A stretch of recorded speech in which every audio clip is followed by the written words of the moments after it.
Mesa Central por Tele 13 Radio. Con Sebastián Edwards, profesor de la UCLA y autor del libro El proyecto de Chile, la historia de los Chicago Boys y el futuro del neoliberalismo. Es que este es su último libro, porque podríamos hacer un currículum más largo. Sebastián, muchísimas gracias por la gentileza de estar acá. Buenos días. Iván, un gusto como siempre. Muy Gracias. conspicuo el lanzamiento de ayer, ¿eh? Bueno, había mucha gente. Eso a la fue... altura del autor, digamos. No, había mucha gente, eso fue bueno. Había gente de todas las corrientes de pensamiento. Estaba Francisco Vidal, por ejemplo. Estaba la senadora Jimena Rincón. El ministro de Hacienda, no es tan corriente libro, que sea el presentador el ministro de Hacienda. El ex ministro y ex como Rasputín del segundo piso, Cristian Larroulet, el otro presentador. Así que fue... Y el propio Carlos Peña de anfitrión, digamos. Carlos Peña, claro, de anfitrión, así que estábamos muy contentos.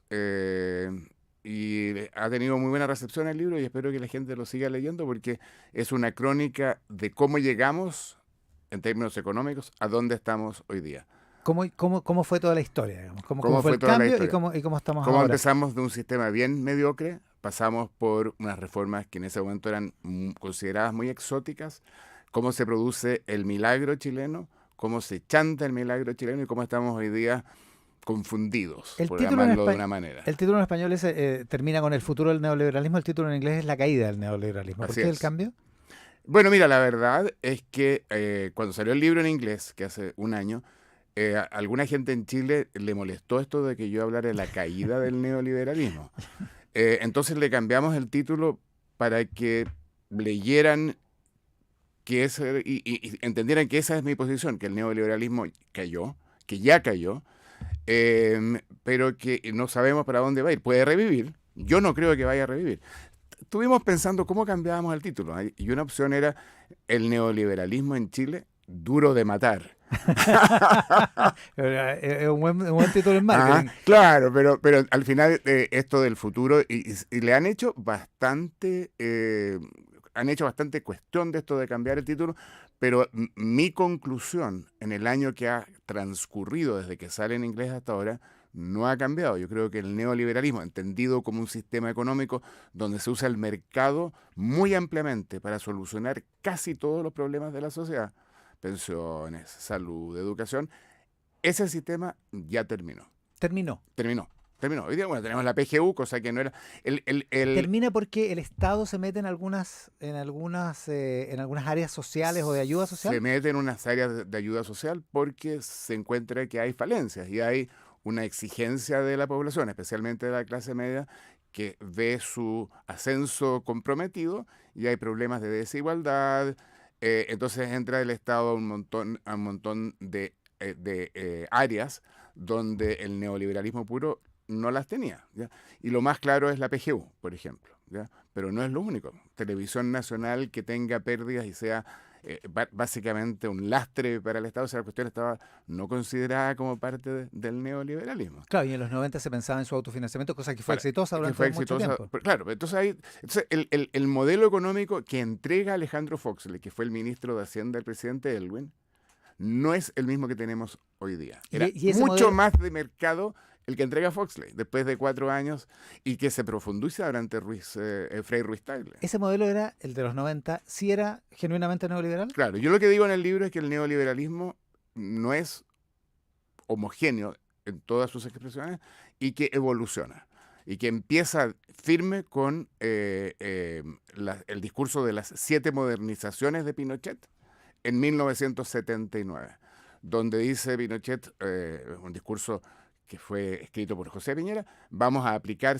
soluciones de mercado para salud, pensiones, educación, cuestiones administrativas, el agua, y se hacen estas 7 nuevas áreas donde el mercado entra. Y sale el Estado. Y ahí sale el Estado. Entonces ahí entra, para mí, ahí empieza el neoliberalismo duro.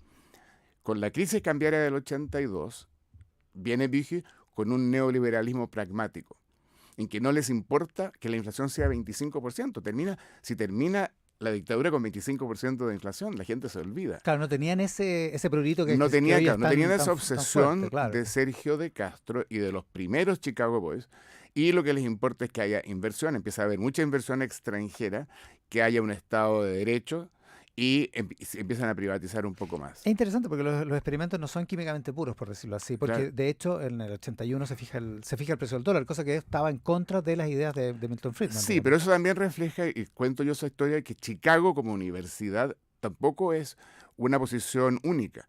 En Chicago hay 2 premios Nobel, que eventualmente que son Friedman, tipo de cambio flotante, y Robert Mundell, tipo de cambio fijo. Y cada uno explica cuáles son las razones y cuáles son los requisitos. Ya, o sea, ¿Ya? se podía hacer de Chicago y fijar el dólar a Claro, 39. entonces Mundell es el que empieza a influir a los Chicago Boys de una forma bien curiosa, porque yo cuento en la historia que la primera pelea pública que tiene Sergio de Castro es en el año 60 contra el gobierno de Alessandri, que fija el tipo de cambio. Claro. Y sale de Castro a decirle esto es un error, es insostenible, va a haber una crisis, que hubo una crisis cambiaria el 62, que casi nos cuesta el Mundial. Se consideró, vamos a cancelar el Mundial porque se devalúa el escudo, teníamos nuestra moneda era el escudo en ese momento, ¿ya? Entonces, y finalmente tenemos lo que yo llamo un neoliberalismo inclusivo, que es el de la concertación. Y hay un montón de cosas que hace la concertación que son neoliberales y que no son... La concesión de las sanitarias, por ejemplo, la concesión de las autopistas. el CAE, las autopistas, el CAE, Claro. digamos. Entonces, ayer Mario Marcel en la presentación insinuó, no lo dijo así firmemente, que no pudieron hacer cambios porque había candados. Las leyes constitucionales y qué sé yo. Lo cual De es hecho, los verdad. primeros 10 años los hubo. Digamos. Claro, pero eso esas leyes no los obligaba a vender las sanitarias, Ah, no, claro. ni a hacer calles, que en Santiago hay calles que tienes que pagar para andar en ellas. Digamos, eso es una solución muy neoliberal. El CAE, no sé si lo acabo de decir. Sí. Entonces, hay un montón de cosas que se hacen durante la concertación que tienen tinte neoliberal, huelen como neoliberal, se ven como neoliberales, que no estaban obligados por por la Constitución antigua. Es A decir, todo esto, un poco de historia. La palabra, cuando yo estudié brevemente economía en los 80, se hablaba de libertad económica, pero la palabra neoliberalismo se había dejado de usar y se vuelve a usar en los 90 casi como un insulto, es como un una insulto. palabreja. Hoy día, digamos, sí. claro, entonces yo en el libro tengo que decidir qué hago al respecto. Una posibilidad es ignorarla, que es lo que hace mucha gente de derecha. Por ejemplo, me escribe un influencer, tuitero de derecha, no entiendo por qué hablas del neoliberal, yo soy liberal a secas. Esa es una actitud. Ok, claro. Y la otra es investigar cómo evoluciona el término neoliberal. Entonces, en los años 60 el término liberal se usaba en 2 acepciones. Una del senador Gary Hart, que fue brevemente precandidato presidencial Claro. en Estados Unidos hasta que lo pillaron en un yate Exacto. con una niña. Fue un grave escándalo. Un gran me escándalo, acuerdo, porque sí. estaba con una niña que no era su esposa, Exacto. una modelo en un yate. Y ¿ya? él presumía de su... Claro, de entonces su- él era un demócrata de nuevo cuño neoliberal. Y también para referirse a el movimiento de Trudeau, no de Justin, sino que del padre. Del padre, ¿ya? en Canadá. Entonces eso pero muy poco. Y empieza a usarse para referirse a un capitalismo más salvaje cuando es electo Salinas de Gortari en México, Ya. que hace unas reformas una especie de Milei en su momento, pero a la mexicana, ahorita Ahorita más o mande, menos. claro, Claro. pero muy profundas las reformas que hace Salinas. Entonces ahí se empieza a usar neoliberal, y si tú ves en el New York Times cuántas veces se usa por año, se produce una explosión.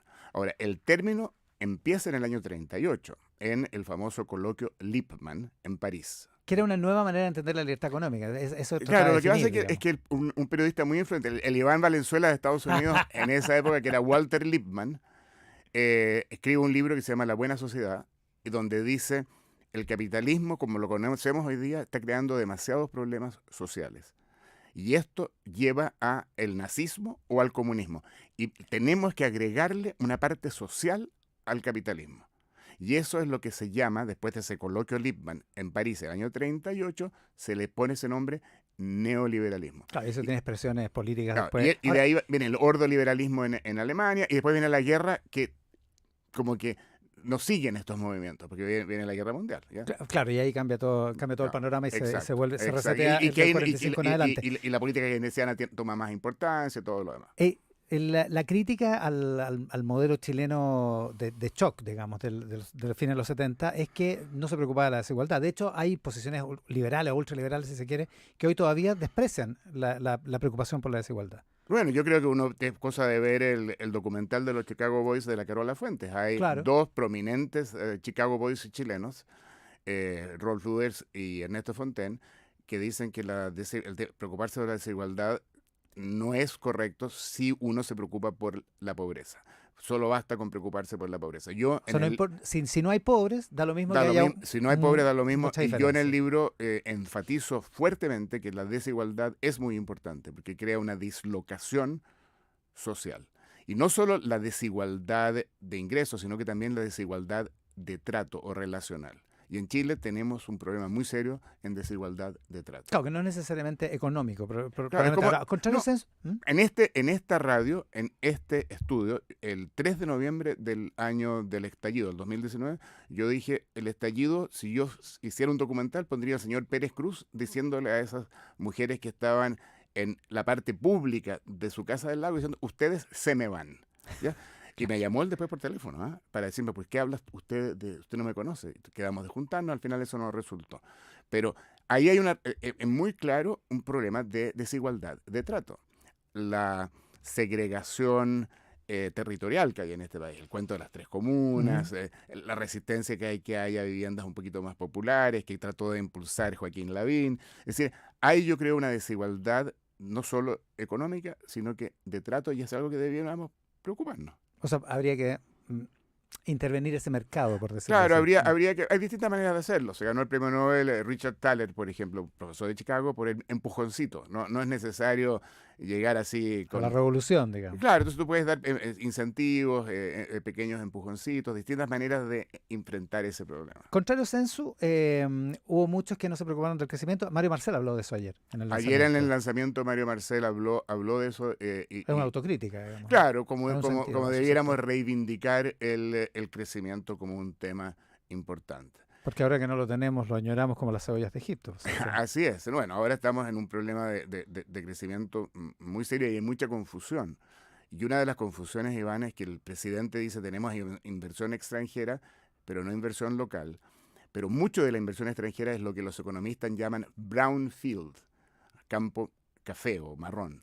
Eso significa que un extranjero viene y le compra una empresa a un chileno. Porque está barata. O porque tiene ganas, pero te fijas, la capacidad productiva no ha cambiado. En las estadísticas, tú ves que entró inversión extranjera, pero es la misma fábrica, con los mismos operarios, que produce la misma cantidad, no sé, de pernos, de tuercas, de lo que sea. Es decir, ha habido inversión extranjera, pero no ha habido aumento de la capacidad acumulación productiva. de capital fijo, que es la categoría que usan los economistas. Exactamente. Entonces, en la minería sí hay, porque la riqueza minera de Chile es enorme, pero si uno saca minería, una cantidad muy importante de la inversión extranjera es brownfield. Mira, estábamos recién viendo que una empresa peruana quería comprar cementos Bio. Claro. Si eso sucediera, lo que veríamos es inversión extranjera, pero la misma planta. Pero es la misma empresa. Es la misma planta produciendo la misma cantidad de sacos de cemento. Claro, puede ser que después la amplíen, pero ese proceso que va a salir inversión extranjera no es de verdad inversiones que produzca crecimiento. Claro, quedamos igual. Salvo los que vendieron, que tienen una cuenta corriente más claro, los que vendieron podrían ellos empezar otro emprendimiento. Entonces ya tendríamos que ver qué más pasa. Pero si esa plata la ponen en bonos del Tesoro de Estados Unidos y no la hacen trabajar, es solo un... claro, si son rentistas de esa plata, entonces ahí hay confusión, se confunde el presidente, se confunde la opinión pública, y la verdad es que no hay inversión porque hay trabas infinitas. Y hay que destrabar a lo Milei. Milei cumple un año hoy día, a propósito. Sí, yo creo que hay que destrabar a lo Elon Musk. Y ahora Elon Musk es amigo de Milei. Yo hace más de un año que vengo hablando de que tenemos que aplicar en Chile el criterio de Elon Musk. ¿Cuál es eso? Y el criterio de Elon Musk es simplificar. Para empresas, dice Elon Musk, toda regulación hay que considerarla como una recomendación. ¿Ya? No hay que tomarla en serio, sino que una recomendación y evaluarla. Y hay que eliminar el máximo de regulaciones. y de reglas, eliminarlas. ¿Y lo ve posible eso en Chile? Espérate, eliminarlas y después reemplazarlas, las que fueron eliminadas y que no debieron haberse eliminado porque eran importantes, reemplazarlas por nuevas y mucho más simples. Yo creo que es posible, digamos, yo tengo gran admiración, a pesar que no vivo en Chile hace 50 años, pero gran admiración y confianza por Chile. Se puede hacer si hay voluntad. Y ahí es donde traigo este número mágico 275. ¿Qué es eso? Que es, bueno, los 3 dígitos son números primos, eso para empezar, un número bonito, el 2, el 7 y el 5. Ese es el número de días que se demoró Chile en construir el edificio Gabriela Mistral de la UNTAC. El de la UNTAC tercera. 275 Lo que ahora días. conocemos como el GAM. El GAM. ¿Mm? Ese edificio hoy día se demoraría en permiso de producción 10 años. 275 días. Un día el doctor Allende con su ministro de Relaciones Exteriores, Clodomir Almeida, le dijo a la ONU, vamos a hacer la UNTAC en Chile. Y ellos le dijeron, pero no tienen dónde reunirse. Vamos a construir un edificio que va a tener todas las oficinas, las salas de reuniones, los anfiteatros, una cafetería moderna. Y se demoraron 275 días. Estoy pensando que la segunda parte nos hemos demorado mucho más de 275 días, porque el proyecto no quedó completo, quedó lo suficiente para hacer la UNTAC. Digamos. Exacto, entonces sí podemos hacer. Entonces yo digo, mira, un proyecto minero en este momento se está demorando casi 5.000 días en ser aprobado. Pero vea lo que pasó con Domingo. Claro, ahí Otra iteración más, digamos. Sí, Llevamos 11 años. 5.000 días son 11 años, ¿no? 3.650 días serían 10 años.